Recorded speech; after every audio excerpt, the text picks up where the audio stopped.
আচ্ছা বলেন তো বাবা, কি প্রয়োজন ছিল, কি দরকার ছিল এত টাকা খরচ করে হরি নাম করাবো, এত টাকা খরচ করে ভক্ত সেবা দেব? তাতে কি হবে? লাভটা কি হবে? লাভ যদি না থাকতো বাবা, কলির মানুষ পাগলের মতো ছুটতো না। কি বাবা, এই যে মানুষের এখন সময়ের কত দাম, তাই না?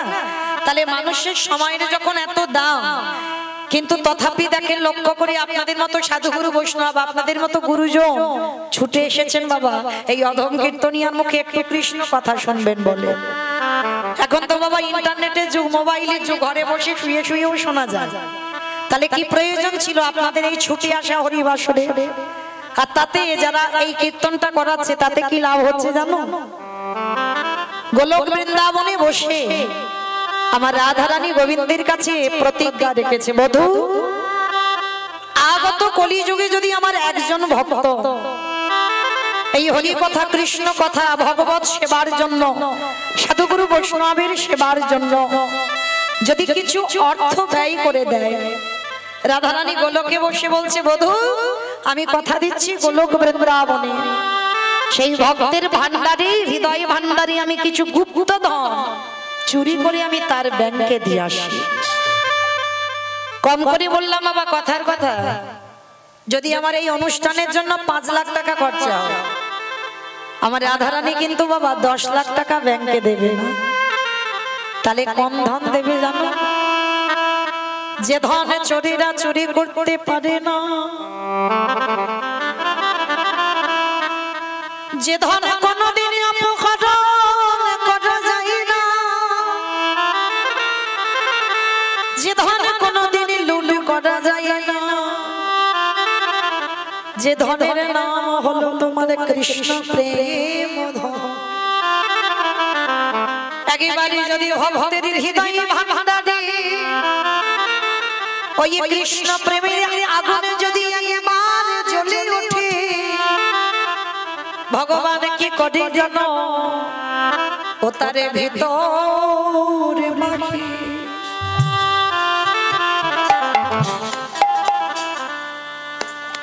ও বাহিরে আলো আলো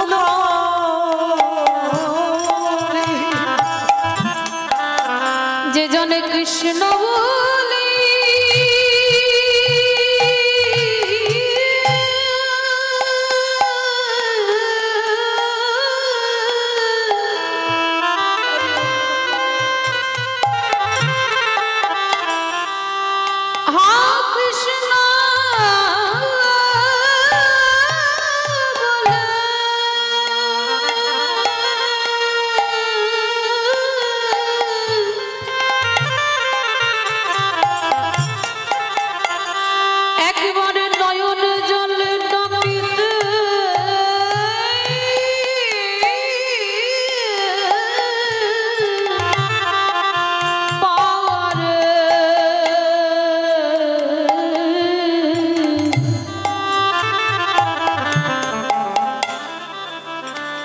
সেই ভক্তের ভিতরে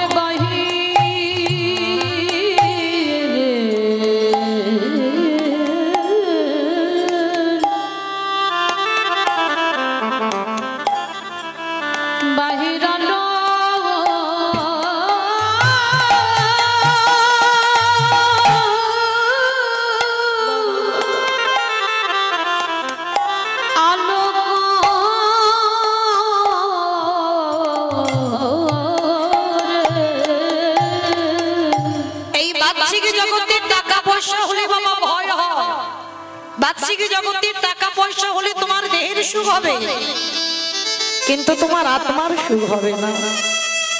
কারণ এই পৃথিবীতে বাবা তোমার টাকা পয়সা কোনোদিন সুখ দিতে পারবে না। যত তালা বাড়বে মনে রেখো তত জ্বালা বেড়ে যাবে। সুখ তো তখনই পাবে যদি জগতে কেউ কৃষ্ণ চরণ আশ্রয় করতে পারে।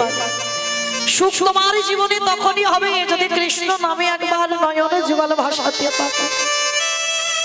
তোমার রাধারানী বললেন, কলির ভক্ত যদি সাধুগুরু বৈষ্ণবের সেবার জন্য কিছু অর্থ ব্যয় করে, রাধারানীর হৃদয় ভান্ডার থেকে গুপ্ত ধন চুরি করে তার ব্যাংকে দেয়, যে ধন হলো কৃষ্ণ প্রেম ধন।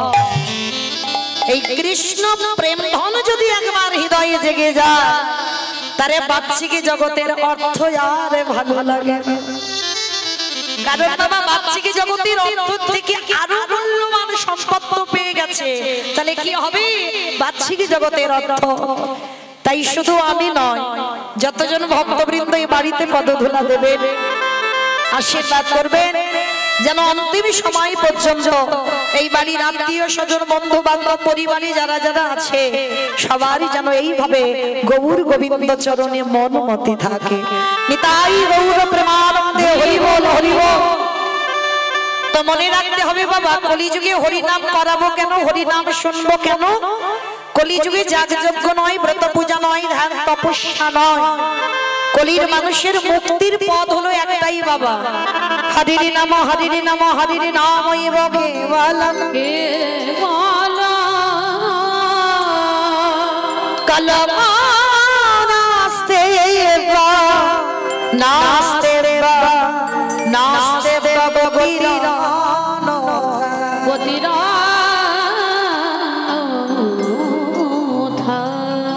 কলির মানুষের হরিনাম ছাড়া কোনো গতি নাই, কোনো গতি নাই, কোনো গতি নাই।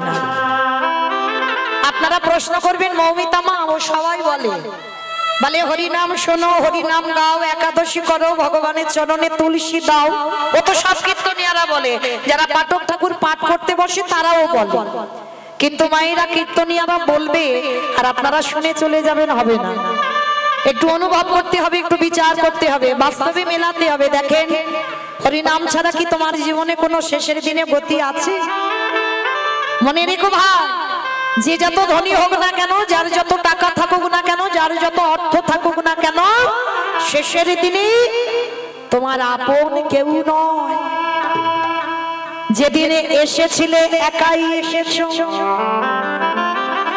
যেদিন ভব ছেড়ে চলে যাবে সেদিনও তোমায় একা যেতে হবে।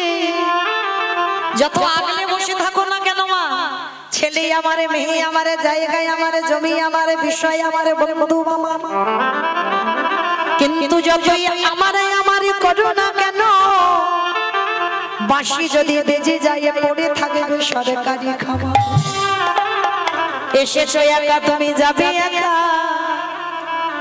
তো মাইরা জানি না আপনাদের এই জেলাতে নিয়ম আছে কিনা, আমার এটা মেদিনীপুর, তো তাহলে মেদিনীপুরের নিয়ম আছে কিনা আমার জানা নেই।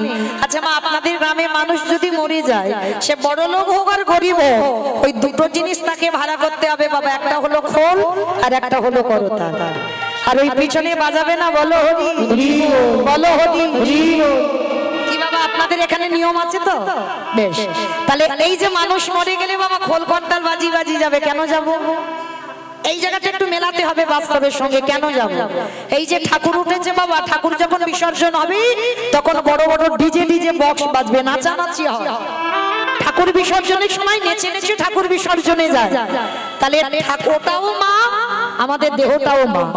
তাহলে আমাদের দেহটা যখন বিসর্জনে যাবে তখন কি একটা ডিজে বক্স বাজি বাজি গেলে হতো না বাবা?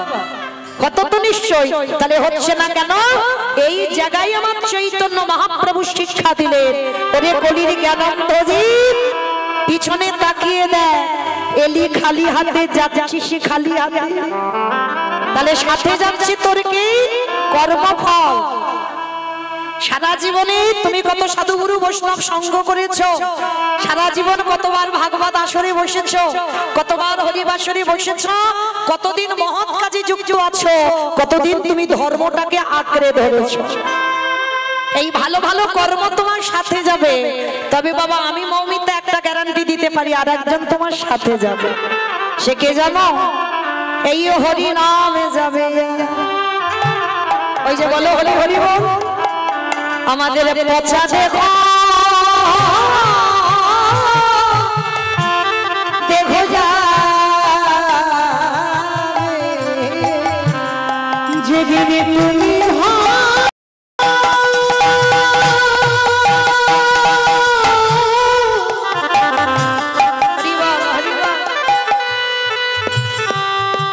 যেদিন তুমি হবো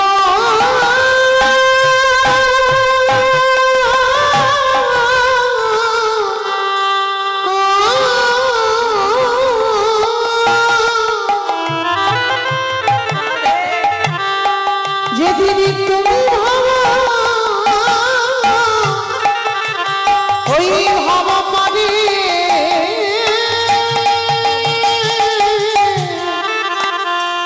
পারি যা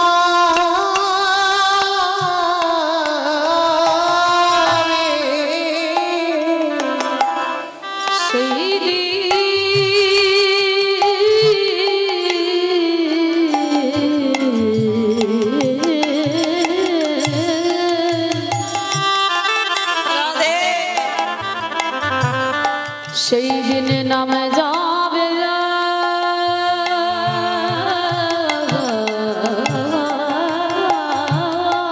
এ জগতে কেউ কারণ নয় বাবা, কেউ কারণ নয়। আর এই মজা দেহ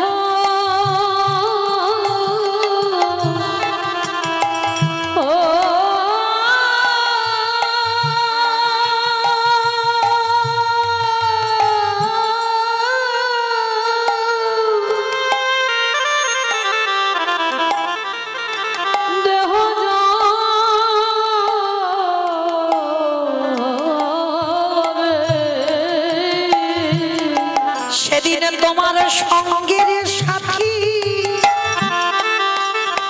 কেহ হবে না, যেদিন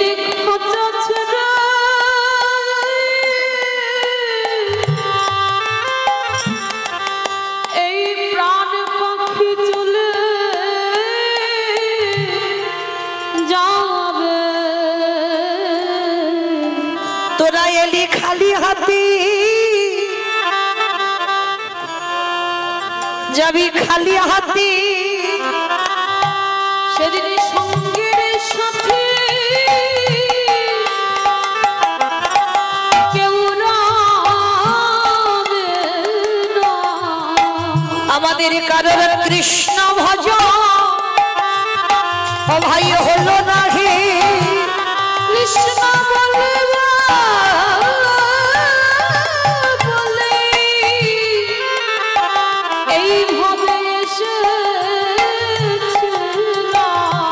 আমাদের আশা জামাশা বিফল হলো, শুধু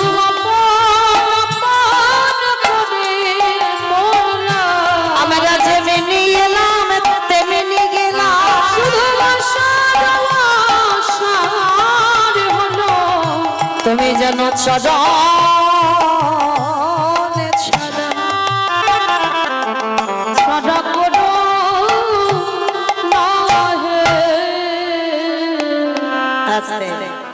তাহলে মায়েরা মনে রাখতে হবে পৃথিবীতে আপন যদি হতে হয় একজনই, তিনি হলেন আমার বৃষ্টির স্রষ্টা মালিক ভগবান।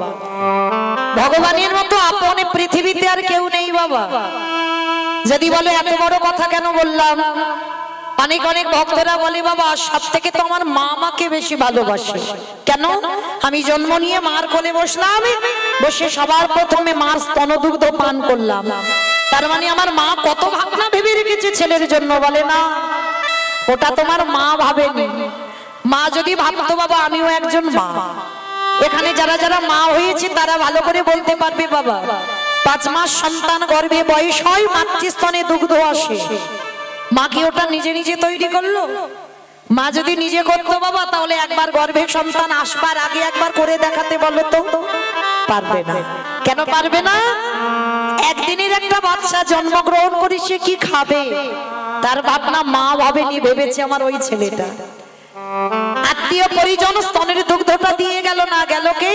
না বিশ্বের স্রষ্টা মালিক ভগবান। ওই স্তন দুগ্ধটা কিভাবে তৈরি হবে, কতটুকু ঠান্ডা, কতটুকু গরম, কতটুকু মিষ্টি, কতটুকু তিতো, কতটুকু ঝাল, কেমন গরম কেমন ঠান্ডা দিলে যে একটা একদিনের বাচ্চা খাবে তার ভাবনা জগতে মা ভাবেনি, ভেবেছে আমার বিশ্বের স্রষ্টা মালিক ভগবান। তাহলে আমি বিচারে মনে হয় তার মতো দিনের দয়াল দীনবন্ধু আর তোমার পৃথিবীতে কেউ নেই। প্রত্যেকের ভালোবাসায় কিছু চাওয়া পাওয়া থাকবে, কিন্তু আমার ভগবানের ভালোবাসায় কোনো চাওয়া পাওয়া নেই। তো চলেন বাবা, আজকে সবাই যখন একত্রিত হয়েছি সেই গুরু চরণ আশ্রয় করে, গৌর গোবিন্দ চরণ আশ্রয় করে আজকে আমরা একটুখানি হলেও বাবা যেতে হবে নবদ্বীপ। কেন? এই নবদ্বীপে যেতে হবে তার একটাই মাত্র কারণ, সংকীর্তন পিতা শ্রীকৃষ্ণ চৈতন্য, সংকীর্তন যজ্ঞে তারে যেই ভজে সেই বড় ধন্য। চৈতন্য চরিতামৃত গ্রন্থে কবিরাজ গোস্বামী পাদ লিখেছে বাবা, যে যাই যত বড় কীর্তনীয় আসুক না কেন আগে সরাসরি লীলা হয় না, কারণ লীলার প্রারম্ভিক আগে আমার দুটো ছেলেকে ডাকতে হবে তবে কীর্তন হবে। দুটো ছেলেকেই, এক হলো আমার নিতাই চাঁদ আর এক হলো আমার গৌর চাঁদ, এই দুটোকে বাদ দিয়ে কীর্তন হবে না। যদি বা হয় সে কীর্তন শোনা বৃথা, আবার গাওয়াটাও বৃথা, কারণ কীর্তনের পিতা তো আমার চৈতন্য মহাপ্রভু। আর যদি আমার বাবাকে ডাকা না হয় তাহলে বাবা সেই কলির ভগবানকে বাদ দিয়ে বৃন্দাবনের কৃষ্ণকে আগে ডাকবো কি করে? তাহলে আমার ভগবানকে আগে ডাকতে হবে, আমার যুগকে, না হলে অপমান করা হবে। তাহলে চলেন আজকে নবদ্বীপের মাটিতে গিয়ে দেখব সত্যতে নারায়ণ, ত্রেতাতে রাম, তারপরে কৃষ্ণ, কলিতে হলো গৌরাঙ্গ। তো প্রভু যেদিন নদিয়ায় এলো, নদিয়ার ভাবটা কেমন ছিল জানো? বৈষ্ণব মহাজনেরা বৈষ্ণব পদ লিখছে, আজ নদিগা উদয়গিরি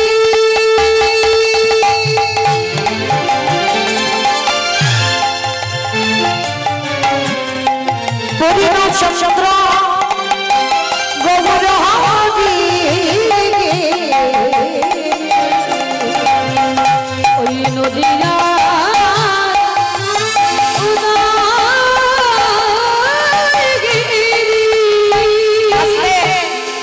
আমাইরা ভগবানের লীলা শুনতে গেলে একটু ভগবানের জন্য কাজকর্মগুলো করতে হয়।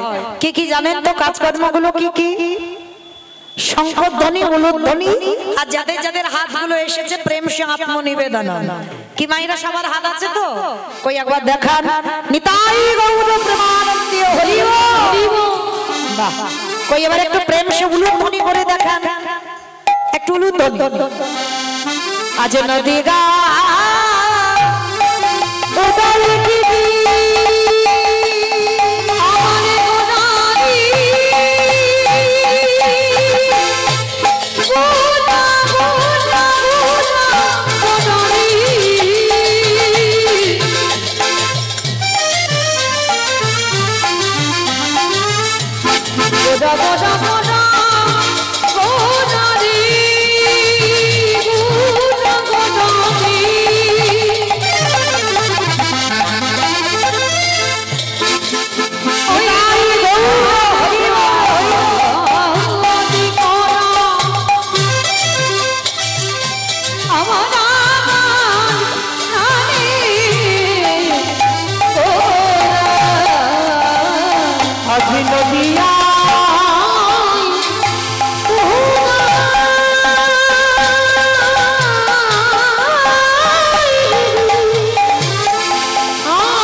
সত্যযুগে নারায়ণ হয়ে বড় লোক হলো, ত্রেতা যুগে রামচন্দ্র হয়ে বড় লোক হলো, তারপরে কৃষ্ণ হয়ে বাবা সেও বড় লোক হলো, তাই না? বৃন্দাবনের রাজার ছেলে, মথুরার রাজা, দ্বারকার রাজা। কিন্তু সেই ভগবান কলিযুগে এসে বাবা কাল হলো কেন? শুধু কাঙাল হলো নয় বাবা, একটা 24 বছরের ছেলে 60 বছরের মার পা ধরে বলছে কৃষ্ণ বলো। এটা মেনে নেওয়া যায়, কারণ একটা 24 বছরের ছেলে 60 বছরের মার পা ধরতে পারে। আবার 24 বছরের ছেলে 80 বছরের বাবারও পায়ে ধরতে পারে, কিন্তু 24 বছরের ছেলে ভগবান হয়ে তিনি বাবা যারা ছোট, যারা মুসলমান বিধর্মী, তাদেরও চরণ ধরে বলছে তোর একবার কৃষ্ণ বল। মানে জাতের বিচারও করছে না ভগবান, ওটা তো মানুষ করে, জাতের ভেদাভেদ।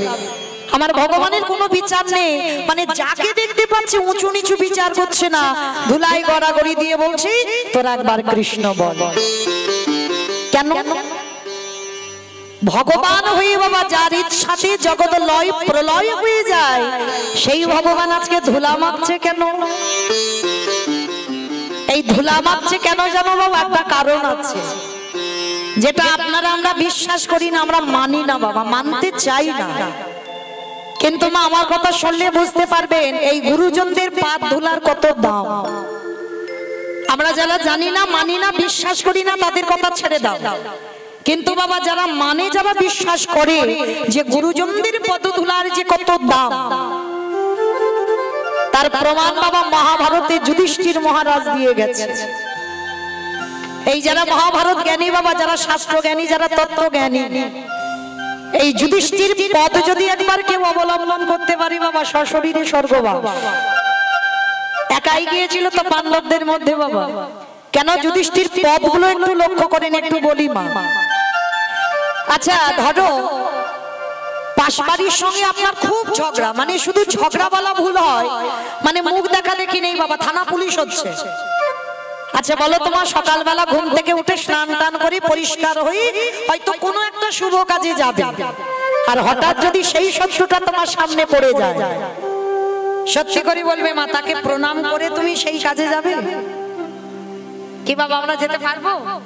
সবার আগে আমাদের একটাই কথা মুখ থেকে এসে যাবে, হায় হায় হায় গো, সকাল সকাল আমার শত্রুর মুখ দেখে যেতে হচ্ছে, তার মানে আমার দিনটা ভালো যাবে না। কি মা আমরা এটাই বলবো যে শত্রুর মুখ দেখে গেলে আমাদের দিন ভালো যায় না? কিন্তু মনে রেখো মা, সে শত্রু হোক আর মিত্র হোক, যদি বয়সে গুরুজন হয়, শত্রুকে বড় জায়গা দিতে হবে, তার পদধূলাটা তুমি নিতে শেখো। আর যদি তুমি শিখতে পেরেছো, তাহলে বাবা তোমার সব কাজে জয় জয়কার হবেই হবে। প্রমাণ দেখো দিয়ে গেছে যুধিষ্ঠির মহারাজ। কুরুক্ষেত্রের যুদ্ধের প্রারম্ভে মানে আগের দিন ভগবান কৃষ্ণ ডাকছে যুধিষ্ঠির দাদাকে, যুধিষ্ঠির দাদা আর বিলম্ব করো না, তাড়াতাড়ি তুমি গুছিয়ে নাও, সকালবেলা আমার কুরুক্ষেত্রের মাঠে যেতে হবে, ধর্মক্ষেত্রে কুরুক্ষেত্রে। তা যেই না কথাটা শুনেছে যুধিষ্ঠির মহারাজ বলছে, কৃষ্ণ কৃষ্ণ আর একটু পরেই তো সকাল হয়ে যাবে, কৃষ্ণ তুমি একটু দাঁড়াও, আমি একবার যাব আর আসবো। তা ভগবান হেসে বলছে, যুধিষ্ঠির দাদা তুমি কোথায় যেতে চাইছো? বলে জানো কৃষ্ণ, আমি একবারের জন্য আমি আমার বড় মার কাছে যেতে চাই। বাবা ঠাকুর বড় মাটাকে? যুধিষ্ঠির বড় মা।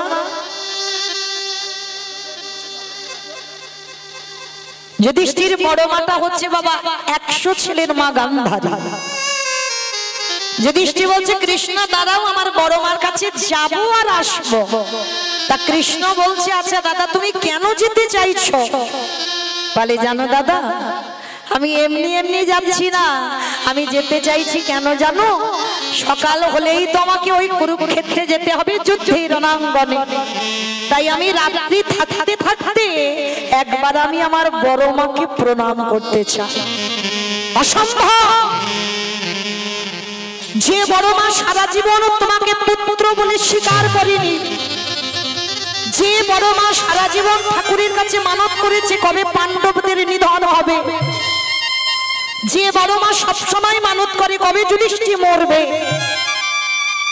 আর তুমি কিনা যুদ্ধে যাবার আগে সেই বড় মাকে প্রণাম করতে যাচ্ছ। কথাটা শুনে বাবা যুধিষ্ঠির মহারাজ বলেছিল, কৃষ্ণ এই কথাটা অন্য কেউ বললে মানতাম, কিন্তু কৃষ্ণ এটা তোমার মুখে সাজে না ভাই, কারণ আমি জানি আমার বড় মা ভালো নয়, আমার বড় মা খারাপ, আমার বড় বলে কবে যুধিষ্ঠির মৃত্যু হবে আমি জানি। কৃষ্ণ বলছে জানো তো, তাকেই প্রণাম করতে যাচ্ছ, একটা শুভ কাজে যাবে। বলে কৃষ্ণ ভেবে দেখতে হবে, সে যে আমার বড় মা, আমার মায়ের থেকেও বড়। আর এই জগতে যে মায়ের থেকে বড় হয় তাকে যদি প্রণাম না করি কৃষ্ণ, আর কাল সকালে যুদ্ধক্ষেত্র থেকে যদি আর কোনোদিন না ঘরে আসি, তাহলে তোমার বড় মার পদধূলাটা নেওয়া হবে না। কৃষ্ণ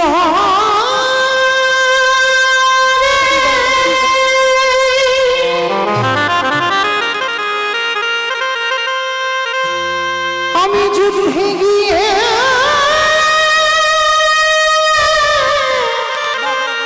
ফিরে না আসি কৃষ্ণ, তবে আমার বড় মার চরণে ধুলা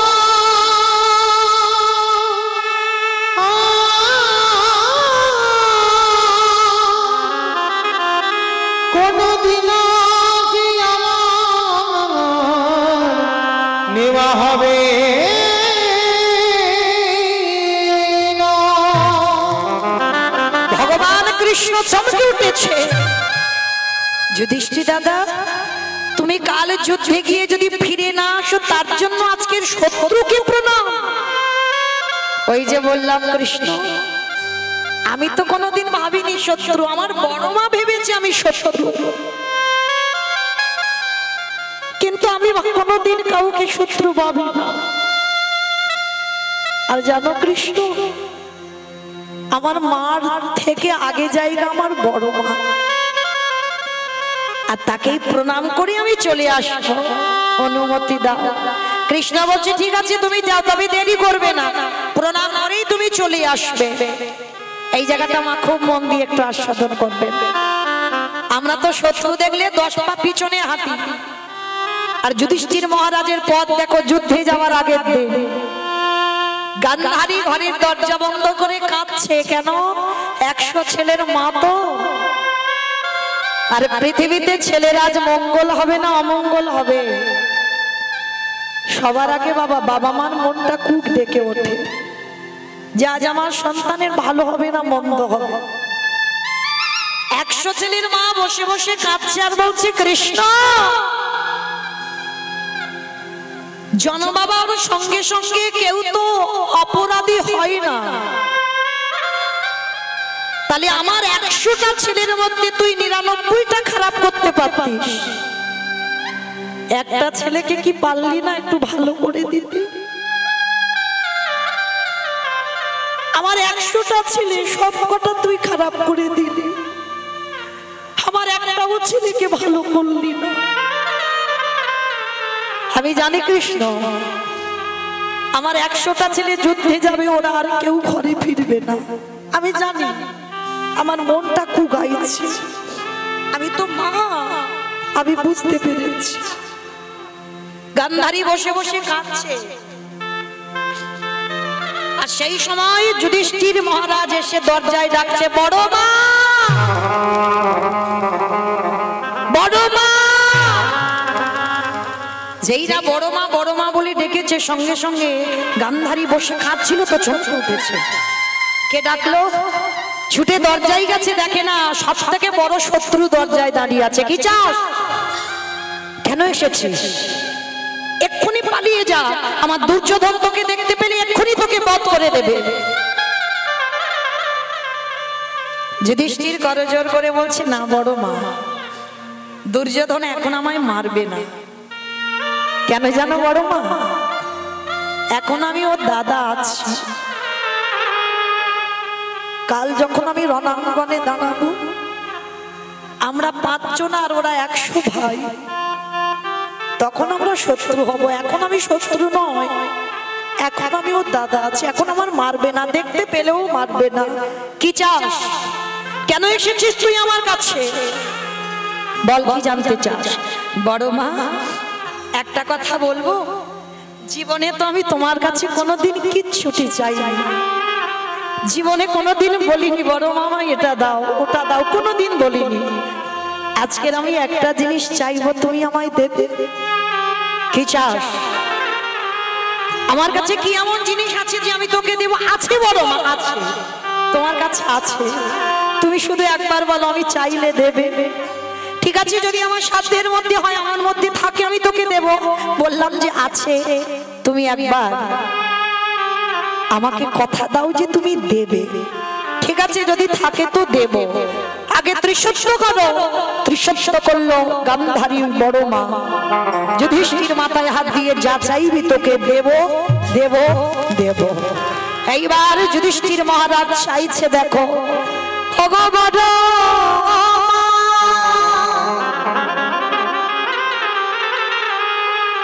তোমার চরণ তলে নিবেদন, জীবনে তোমার এই যুধিষ্ঠির কিছু চাইল না। এই জীবনে প্রথমবারে তোমার কাছে একবার আঁচল পেতে চাইছে। কি চাও? একবার আমার মাথায় হাত দিয়ে তুমি বলে দাও, কাল সকালে যুদ্ধে গিয়ে যেন যুধিষ্ঠির মৃত্যু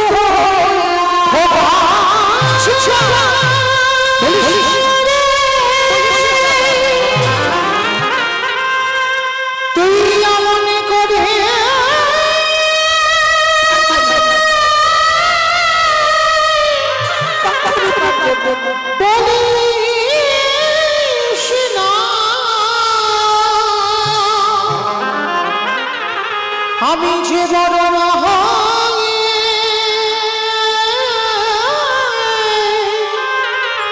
শহীদে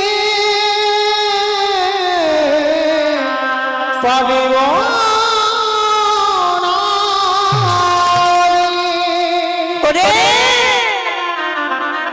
এ জগতে কোনো মা পারে না ছেলের মাথায় হাত দিয়ে বলতে যে কাল তোর মরণ হোক। কেন পারে না বড় মা? তুমি তো সর্বদা ঠাকুরের কাছে বলো কেঁদে কেঁদে, কবে যুধিষ্ঠির মরবে। তাহলে আজকে তোমার কাছে চাইছি, তুমি দিচ্ছ না কেন? আজ একবার বলো না। গান্ধারী বলছে, তুই কালকে যুদ্ধে মরতে চাস কেন রে বাবা? ওই যুধিষ্ঠির বলল, বড় মা,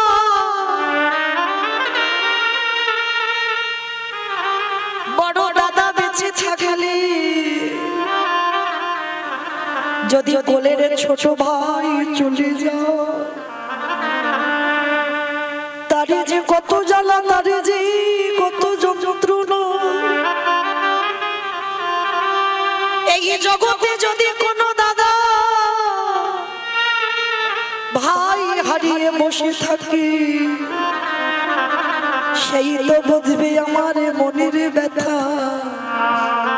আমি চাই না বড় মা, আমি বড় দাদা বেঁচে থাকতে আমার ভাইগুলো চলে যাক, আমি চাই না। তুমি একবার বলো যে কালকে যেন আমার মরণ হয়ে যায়। সব থেকে বড় শত্রু যুধিষ্ঠির মাথায় হাত দিয়ে আশীর্বাদ দিচ্ছে, ওরে খোকারে, যদি জীবনে কোনোদিন কৃষ্ণ ভালোবাসি, যে বড় মা সারা জীবন তোর অমঙ্গল কামনা করেছে, সেই বড় মা প্রথমবারে তোর মাথায় হাত দিয়ে বরে দিল, ওরে যথাধর মা, ওরে বাবা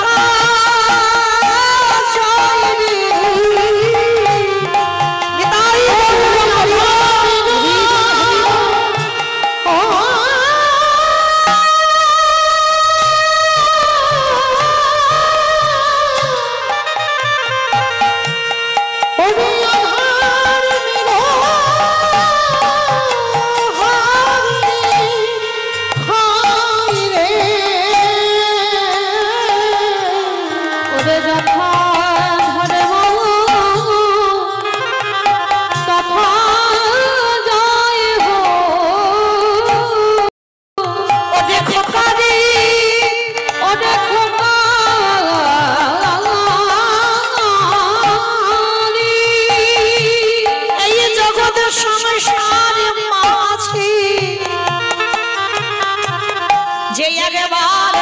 ধর্মকে আঁকড়ে ধরতে পারে শয়ন ধর্ম তারে রক্ষা করে যে জনে ধর্ম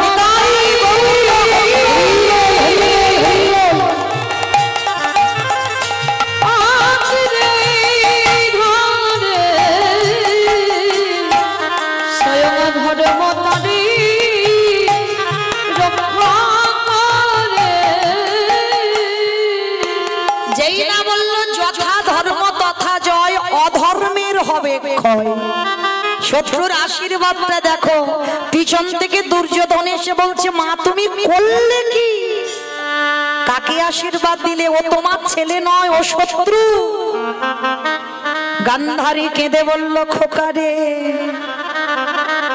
আমি আমার দিব্য নয়নে দেখতে পেলাম যে পক্ষে আমার কৃষ্ণ রয় সে পক্ষে রেখে কোনদিন অপমৃত্যু হয়।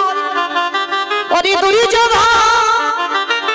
ভালো করে তাকিয়ে দেখ, ওই কুরুক্ষেত্রের মাঠ থেকে পাণ্ডবরা জয়ী হয়ে ঘরে ফিরছে। তাই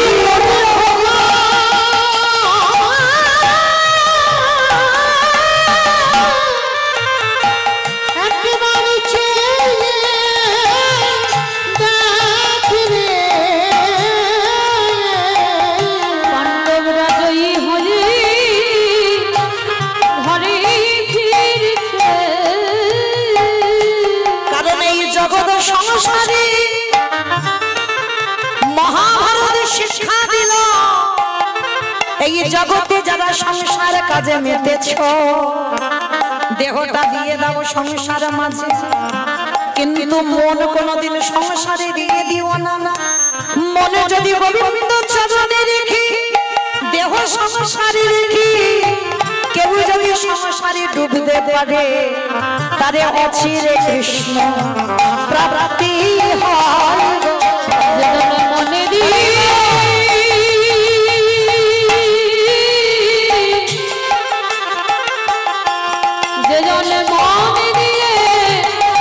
কৃষ্ণ ভজন করে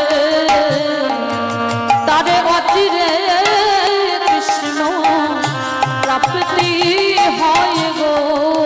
যদি কেউ আমার বলতে রাখে না গো একেবারে মন দিয়ে কৃষ্ণ ভজন করে, যদি দেহ মন প্রাণ সমর্পণ করে কৃষ্ণ তোমার হলাম বলে দয়াল আমার বলতে কিছু নাই। এই দেহ মন প্রাণ জীবন যৌবন বলি যা কিছু আছে আমি তোমায় দিলাম, ওই চরণে ঠাই দিও। আমি ওই চরণে সব সপিলাম। জন্মে নয় জন্মে আমি ওই চরণে শরণ নিলাম, জন্মে নয় জন্মে আমি জন্মে ওই চরণে শরণ নিলাম। জন্মে নয় জন্মে জন্মে তারে অচিরে কৃষ্ণ কৃপা হয় গো। আস্তে। তাহলে যারা যারা মন দিয়ে শুনলেন বা হৃদয় দিয়ে অনুভব করলেন, যুধিষ্ঠির মহারাজের মতো ব্যক্তি বাবা যাদের দলে কৃষ্ণ স্বয়ং, কি প্রয়োজন ছিল মা শত্রুর পাদ ধুলা নেওয়ার? মানে যাদের সঙ্গে কৃষ্ণ রয় তাদের কি আর কিছু দরকার ছিল? তারা নিজে থেকে তো জানতে পারতো যে আমরা জয়ী হব, কিন্তু না, ধর্ম ছাড়লে হবে না। তুমি পুত্র হয়েছ, তোমার কর্তব্য কি? সাধুগুরু বৈষ্ণব গুরুজন থাকলে আগে পদ ধুলাটা নাও, এটা তোমার ধর্ম। কৃপা তো সে করবে গো। তাই তো যুধিষ্ঠির মহারাজ জগৎকে শেখালো শত্রু হলেও কোন শুভ কাজে যাচ্ছ, যদি সামনে পড়ে যায় শত্রু হলেও তার পদধূলাটা নিতে শেখো। আর যদি নিতে পেরেছ তাহলে যুধিষ্ঠির মহারাজের মতো আমরাও সমস্ত কাজ থেকে জয়ী হয়ে সংসারে ফিরব। তাই তোমার চৈতন্য মহাপ্রভু নবদ্বীপের মাটিতে দাঁড়িয়ে মনে মনে ভাবলো, আমি যদি কারোর কাছে একটু বলি যে তোমার পাদ ধুলা একটু দাও, কেউ দিতে রাজি হবে না। কেন? কি বাবা, যদি আমার ভগবান এসে বলে ভক্ত তোমার পা ধুলা দাও, আমার এখানে একজন ভক্ত আছে বলতে পারবেন যে নাও কৃষ্ণ আমার পা ধুলা? ভয় হবে না? কারণ আমার পা ধুলা যদি কৃষ্ণের মাথায় পড়ে তাহলে আমাদের রৌরব নরকে যেতে হবে। কিন্তু দিতেই তারা পারবে যারা দেহ মন প্রাণটা একেবারে সবটাই তার চরণে দিয়েছে। আমি যে আমার পা ধুলা দেব না কেন? কারণ এই ধুলাটা তো আমার নয়, এটা তো তোমার। তাহলে তোমার ধুলা তুমি নিবে, তাতে আমার আপত্তি করার কি আছে? কৃষ্ণ, আমি আমার সুখের জন্য ভাবি না, তুমি সুখে থাকো। যার জন্য বৃন্দাবনের ব্রজগোপীগণ বলেছিল না, যখন ভগবানের শিরোপীড়া মাথার যন্ত্রণা হলো তখন তো পাত ধুলা দিয়ে বলেছিল নারদ যাও আমাদের পাত ধুলা কৃষ্ণের মাথায় দাও। নারদ বলেছিল তোমাদের ভয় করছে না? বলে ভয় করবে কেন? কৃষ্ণের সুখের জন্য যদি নরকেও যেতে হয় আমরা হাসতে হাসতে নরকে যেতে রাজি। এই হলো প্রেম, এই হলো ভালোবাসা। আর আমরা কি করি? স্বার্থ। ঠাকুর ছেলেটার রেজাল্ট ভালো দাও, 5 কিলো বাতাসা লুট দেবে, মানে তুমি দাও আমি দেব, এমনি এমনি তোমায় কিচ্ছু দেব না। কিন্তু মা মনে রেখো, এই মানত করতে লাগে না। কেন জানো? তিনি ভক্তাধীন, ভক্তের অধীন আছে। ভক্ত তার প্রাণ, ভক্ত তার জীবন, সে ভালো করে জানে ভক্তের মনের বাসনাটা। তাহলে মুখ ফুটে বলতে লাগে না। তা চৈতন্য মহাপ্রভু ভাবলেন আমি এদের কাছে পাত ধুলা চাইলে কেউ দেবে না, তাহলে কি করব? সুরধনির তীরে গড়াগড়ি যাব।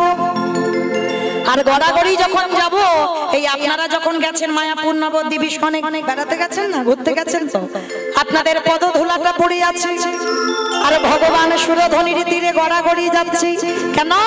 ওই ভক্ত ধুলাটা সারা অঙ্গে লেপন করছে। জগৎকে শেখালো ওরে কলিরিজি, ভক্তি যদি আশ্রয় করতে হয় আগে ভক্ত চরণ ধুলা ধুলা অঙ্গে মাখো। হে বৈষ্ণাই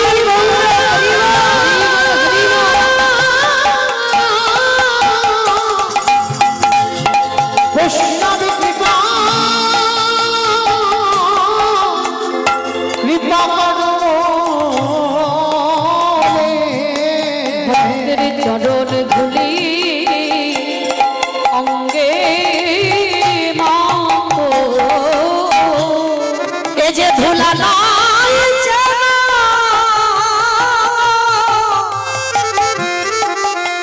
গোপী পদ ভক্তের চরণ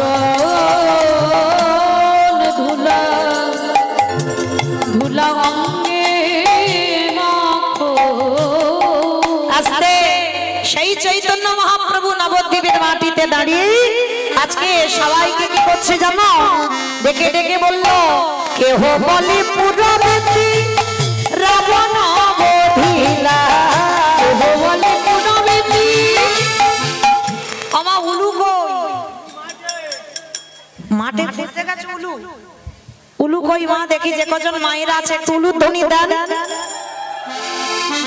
কেহ বলে পুরবতী রাবণ বধিলা, কেহ বলে পুনবেদী আমার গোনারি।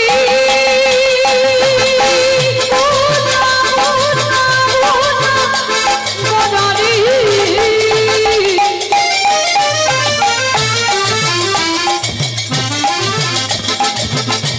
গোনা গোনা গোনা গোনারি গোনা গোনারি।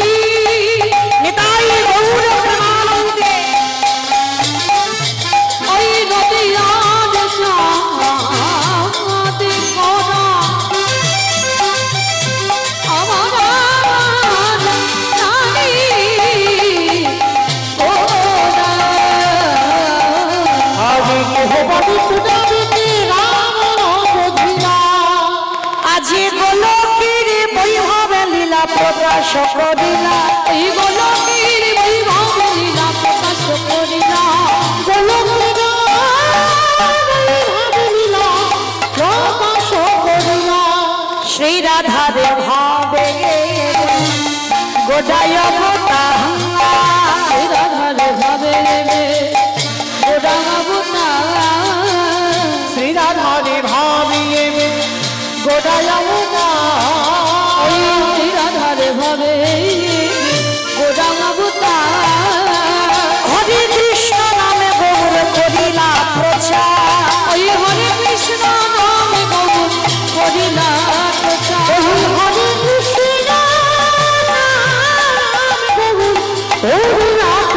এইবারে লীলা প্রকাশ হলো এইবারে লীলা প্রকাশ হলো এইবারে লীলা প্রকাশ হলো এইবারে লীলা প্রকাশ হলো গোলকের বৈভবে লীলা প্রকাশ করিলা ওই গোলকের বৈভব লীলা প্রকাশ করিলা এই গোলকের বৈভব লীলা প্রকাশ করিলা বাসুদেব ঘোষে কহে করি জোড়হা করি জোড়হা ওগো জেগে সেই কৃষ্ণ সেই তো জগন্নাথ সেই তো জগন্নাথ বাসুদেব ঘোষে কাহে এইবারে লীলা প্রকাশ হলো বাসুদেব ঘোষে কহে এইবার লীলা প্রকাশ বাসুদেব